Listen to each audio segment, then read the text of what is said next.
Ken? It is no secret buying a house in the Bay Area can be very tough, but there are solutions for the average home buyer. Joining me now is Chris Hart, CEO of First California Mortgage. So Chris, I mean, this is the most expensive real estate market in the country right here. I mean, even more than Manhattan. So let's talk about the first option, buying versus renting. To buy, you need a big fat down payment. If you don't have that money, renting makes sense. But in the long term, does it? Well, it's a great question there, Ken, and by far, San Francisco, very, very difficult here in the Bay Area. I mean, a two-bedroom place in San Francisco could go for $5,000 a month, $1,200 a month for that same two-bedroom place in Solana County. Right.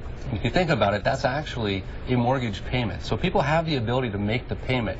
But the biggest challenge that we find here in the Bay Area or across the country at First Cal is the down payment. Overcoming that down payment almost seems insurmountable, because to have the best of the world, you kind of need 20% down for sure. So there are lots of programs out there available for people, but they have to go look for them and shop around. So if you could even find a place for $500,000, which in San Francisco is next to impossible, you're still looking at $100,000 that you have to put down. A lot of people don't have that kind of money. So are there any programs or any options for people to buy a house without putting that kind of money down? You know, there are state programs, there are county municipal programs, there's also employer-based programs. For example, one that we actually really like at First Cal is called the Rex HomeBuyer program. What's nice about this, Ken, is that you can step in and make that down payment with you. So they will invest, or a local San Francisco-based company, and they will come and they will invest alongside the borrower. So maybe you don't have the 20% down, but you only have 10, and they will actually, if you're in contract on a place, they will come in at additional 50% of the down payment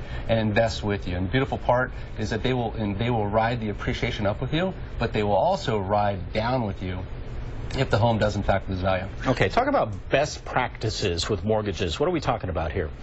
By far, and a shocking thing, is 70% of people do not shop around.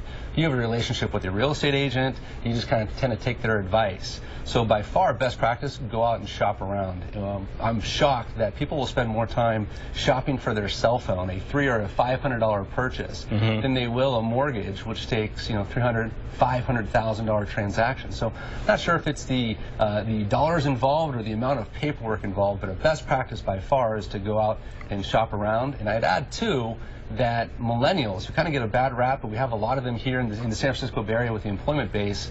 Millennials are probably very, very astute actually at their priorities.